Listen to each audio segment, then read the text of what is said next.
Selamat datang, saya Siti Rahma. Hari ini kita membahas pasar terbaik bagi eksportir pertanian Afrika dan Asia Tenggara untuk pertumbuhan berkelanjutan dan menguntungkan. Selama bertahun-tahun, banyak eksportir mengandalkan model sederhana. Produksi lebih banyak, jual lebih banyak, dan bersaing melalui harga. Namun pendekatan tersebut kini tidak lagi memadai. Perdagangan pertanian global berubah dengan cepat, dan kesuksesan saat ini bergantung pada strategi yang jauh lebih cerdas. Memilih pasar yang tepat dan menyelaraskan diri dengan apa yang benar-benar mereka butuhkan. Dalam artikel ini, kita akan mengeksplorasi 3 wilayah kunci yang membentuk masa depan ekspor pertanian: Cina, India, dan Timur Tengah. Masing-masing pasar ini menawarkan potensi yang sangat besar, namun cara kerjanya sangat berbeda. Memahami perbedaan-perbedaan inilah kunci untuk meraih kemenangan. Mari kita mulai dengan gambaran besarnya. Permintaan global tidak lagi berpusat di Eropa dan Amerika Utara. Pertumbuhan kini bergeser ke Asia, Timur Tengah, dan ekonomi-ekonomi berkembang. Peningkatan populasi, urbanisasi, dan kenaikan pendapatan menjadi pendorong utama perubahan ini. Namun inilah tantangannya. Permintaan memang tumbuh, tetapi kompleksitasnya pun ikut meningkat. Lingkungan ekspor saat ini lebih kompetitif, lebih teregulasi, dan lebih volatil daripada sebelumnya. Lalu, bagaimana seharusnya eksportir merespons? Jawabannya bukan dengan bergantung pada satu pasar, melainkan dengan membangun strategi ekspor terdiversifikasi yang cerdas. Mari kita uraikan satu persatu. Pertama, China. China adalah pasar skala. Negara ini menawarkan permintaan yang masif, namun disertai persyaratan yang sangat ketat. Kesuksesan di China bukan tentang menjadi yang termurah, melainkan tentang menjadi mitra yang andal, konsisten, dan sepenuhnya patuh regulasi. Eksportir harus memenuhi standar ketat, termasuk regulasi keamanan pangan, sistem keterlacakan, dan registrasi resmi. Hal ini berarti perlu berinvestasi dalam sistem, proses, dan pengendalian kualitas. Namun, bagi mereka yang berhasil memenuhinya, imbalannya sangat signifikan. China menghargai mitra jangka panjang yang mampu memasok dalam skala besar tanpa mengorbankan kualitas. Kedua, India.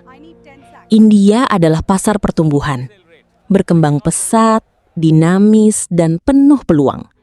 Namun, pasar ini juga sangat tidak terduga. Kebijakan pemerintah dapat berubah dengan cepat. Aturan impor, tarif, atau kuota bisa bergeser hampir dalam semalam. Artinya, eksportir perlu tetap tangkas.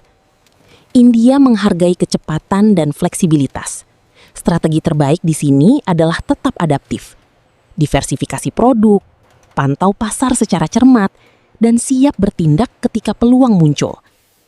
Ini bukan tentang kepastian jangka panjang, melainkan tentang kesiapan memanfaatkan peluang jangka pendek.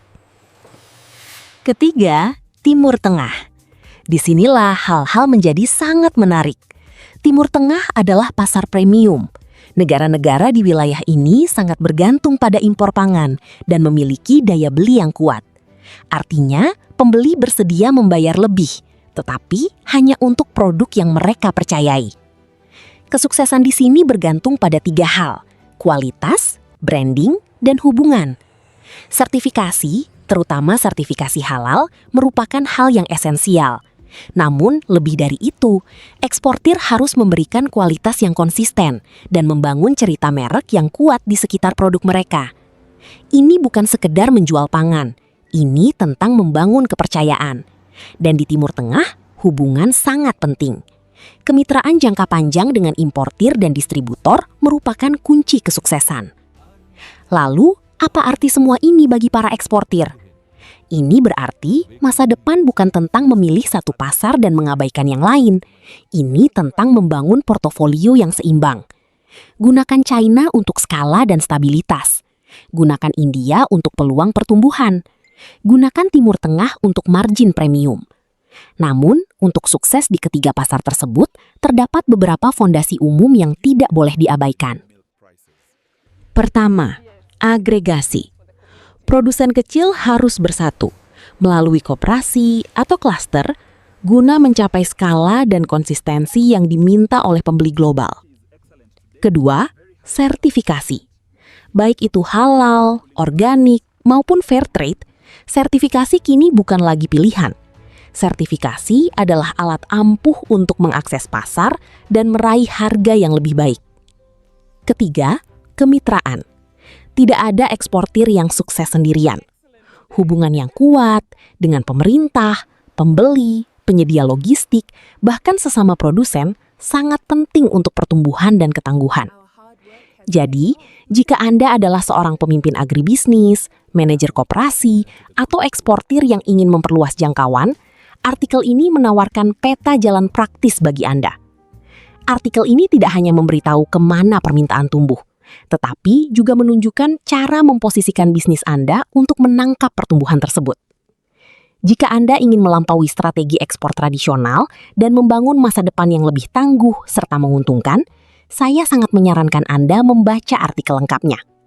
Anda akan memperoleh wawasan yang dapat membantu menavigasi kompleksitas, mengurangi resiko, dan membuka peluang baru di beberapa pasar paling penting di dunia. Deco Group memasok tepung singkong dalam spesifikasi food grade dan industrial grade, serta minyak nabati crude dan refined, termasuk minyak kedelai, minyak bunga matahari, minyak canola, minyak jagung, dan minyak sawit kepada importir dan produsen di seluruh dunia. Didukung kualitas, konsistensi, dan perdagangan volume tinggi, kami melayani pembeli industri dengan pasokan andal dan kompetitif. Terima kasih atas perhatian Anda.